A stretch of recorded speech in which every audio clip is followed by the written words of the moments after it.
အားလုံးပဲမင်္ဂလာပါ 3D တကွက်ကောင်း site channel မှာကြိုဆိုပါရစေကျွန်တော်၄ပင်မြောက်တော့လိုက်ကနန်းလေးတစ်ခုတင်ပေးထားတာရှိပါတယ်10 website လေးဒါအခုပြင်မှာလဲဒီ site ကကြာနေတဲ့အတွက်ကျွန်တော်ဆက်ပြီးတော့ပြောပြသွားပါမယ်ကျွန်တော်တို့83ခုနှစ်ပိန်မှာပရိတ်3ထွက်တယ်နောက်တစ်ခါကျွန်တော်96ခုနှစ်မှာလဲပရိတ်3ထွက်တယ်နောက်တစ်ခါကျွန်တော်တို့2023မှာလဲနှစ်ပိန်မှာပရိတ်3ထွက်တယ်နောက်2025မှာလဲနှစ်ပိန်မှာပရိတ်3ထွက်တယ်ပရိတ်3ထွက်တဲ့အတွက်ကြောင့်မလို့အဲ့နောက်နှစ်မှာသူကဘလူးကြီးထူးထူးခြားခြားရိုက်ထားလဲဆိုတော့ကျွန်တော်တို့ပရိတ်3ထွက်တယ်နောက်နှစ်84 83ခုနှစ်မှာ82ခုနှစ်မှာပရိတ်3ထွက်တယ်83ခုနှစ်မှာသူကဘာဖြစ်စဉ်ရိုက်ထားလဲဆိုတော့ထိပ်စီ3လုံး911ဆိုတော့ခွန်ခါ3လုံးခွန်55ဆိုတော့လေခွန်နောက်ပိတ်3လုံးခွန်333ဆိုတော့လေခွန်ဖြစ်စဉ်ရိုက်ထားတယ်သူကဘယ်နေရာမှာရိုက်လဲဆိုတော့သူ့ရဲ့ဘေးမှာပရိတ်ဖြစ်တဲ့ချိန်မှာသူကအဲ့ဖြစ်စဉ်ကိုရိုက်တာ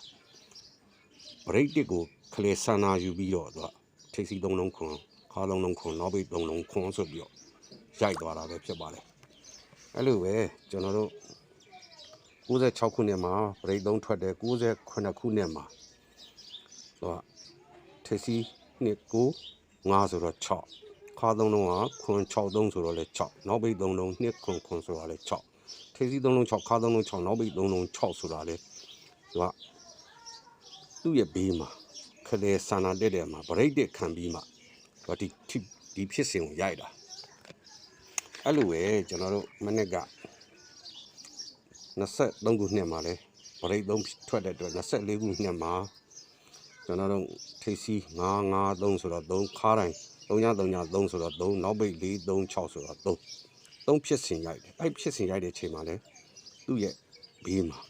အလဲဆန္နာမှာတစ်ပရိတ်ခံပြီးမှဒီဖြစ်စဉ်ကိုရိုက်တာအဲ့လိုမနစ်ကကျွန်တော်တို့2025မှာနှစ်ကုန်မှာပရိတ်3ရိုက်တဲ့အတွက်အဲ့ဖြစ်စဉ်ကဒီဘက်နှစ်ထဲမှာ2026မှာဖြစ်ရမှာအဲ့တော့ကျွန်တော်တို့ဖြစ်ရမှာဆိုတော့ကျွန်တော်၄ပင်တော့ပရိတ်ခံတဲ့ချိန်တော့ကျွန်တော်တစ်ခါပြတယ်အခုကျွန်တော်တို့6ပင်က68ခွန်ပရိတ်ခံတဲ့အတွက်ကြောင့်မို့3939ရ514ရခု9ပင်ထွက်မဲ့ကဏ္ဍတွေကထွိုင်ဖြစ်စဉ်ရရမှာတကယ်လို့ဒီ9ကြိမ်မှာမထွက်ခဲ့ဘူးဆိုလဲ10ကြိမ်မှာသူကပရိတ်နှစ်ခွန်ခံထားတဲ့အတွက်914ရဲ့9ကြိမ်ထွက်မဲ့ကဏ္ဍရဲ့10ပင်ထွက်မဲ့ကဏ္ဍကလည်းထွိုင်ဖြစ်စဉ်ရရမှာအဲ့68ခွန်ရဲ့နှစ်ခွန်ရဲ့မှမထွက်ဘူးဆိုရင်ကျွန်တော်တို့အောက်မှာကျွန်တော်တို့ပရိတ်ခံထားတာပါရှိသေးတယ်ဆိုတော့6ဆိုတဲ့ပရိတ်ရှိအဲ့ကျင်ကဘယ်ကျင်လဲဆိုတော့20ကျင်မှာသူကထွိုင်ဖြစ်စဉ်ရိုက်ပေးရမှာအဲ့တော့ဒီရိုက်ပေးရမယ်စနစ်မှာသူက10ခွက် site ပေါ့3ညထွိုင်ကနေပြီးတော့9ထွိုင်တိ10ခွက်စနစ်မိတ်ဆွေတို့အနေနဲ့ထိုးသွားလို့ရပါတယ်3ညဖြစ်အောင်9ထိပ်ခါ3ညဖြစ်အောင်ဆိုရင်9ခါနောက်ပိတ်3လုံး3ညဖြစ်အောင်ဆိုရင်ခွန်ပိတ်9ခွန်လို့ဖြစ်တယ်တစ်ထွိုင်နဲ့တစ်ထွိုင်ဖြစ်စဉ်နဲ့ပေါင်းမှဆိုရင်ကျွန်တော်တို့6ထိပ်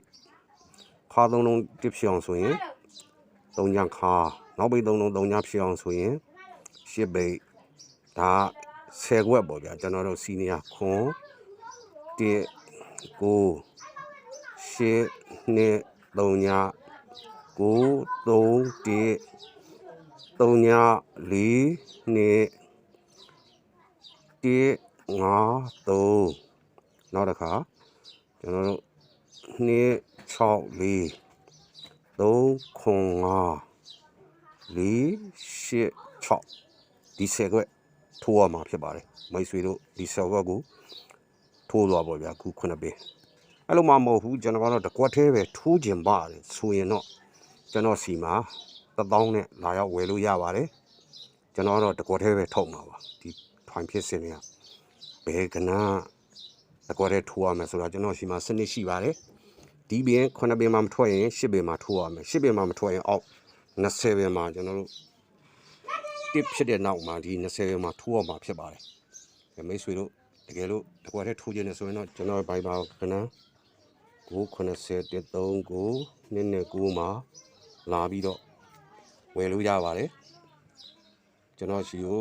ကနန်းဝယ်ခြင်းလို့ဆိုပြီးတော့ဒီကနန်းဘိုင်ဘာကနန်းကိုလာဟိုင်းလို့ရပါတယ်တကယ်လို့မှကျွန်တော်ရှိမဝယ်ခြင်းဘူးကျွန်တော်10ခွက်ပဲထိုးမယ်ဆိုရင်လည်းဒီ10ခွက်ကိုထိုးလို့ရပါတယ်ပတ်စံရှိမှလည်းဟိုပြူပါဟိုကိုချင့်ချိန်ပြီးမှပေါ့ကျွန်တော်တော့တကွာအောင်ပဲချကြတာဩကျင်တာဆိုရင်တော့ကျွန်တော်ရှိကိုလာဝယ်လို့ရပါတယ်လောက်မှမဟုတ်ကျွန်တော်ဒီ10ခွက်ပဲထိုးမယ်ဆိုတော့ဝယ်စရာမလိုဘူးဒီ10ခွက်ပဲထိုးလိုက်လို့ရပါတယ်ဒါ10ပင်မြောက်ကြတော့10ပင်ထွန်ပြချင်းလို့ပေါင်းသွားမှာပေါ့ဒါတော့9ပင်အတွက်ဒီကနန်း10ခွက်ပဲဖြစ်ပါတယ်ကဲကျွန်တော်ရဲ့ဗီဒီယိုလေးတွေကိုကြည့်ကြနေဆိုရင်တော့ channel ကို subscribe လုပ်ပြီးတော့ နိုဒီခေါင်းနှောင်းလေးကိုနှိပ်ထားပေးဖို့လိုပါတယ်ကဲမိတ်ဆွေတို့ကျွန်တော်ဒီ10ခွက်ထဲကနေပြီးတော့ကနန်းနဲ့ပေါက်ပါစီလို့စုမကောင်တောင်းလိုက်ပါလေမိတ်ဆွေများစိတ်ချမ်းသာခြင်းကိုယ်ကြီးချမ်းသာခြင်းနဲ့ပြည့်စုံကြပါစေ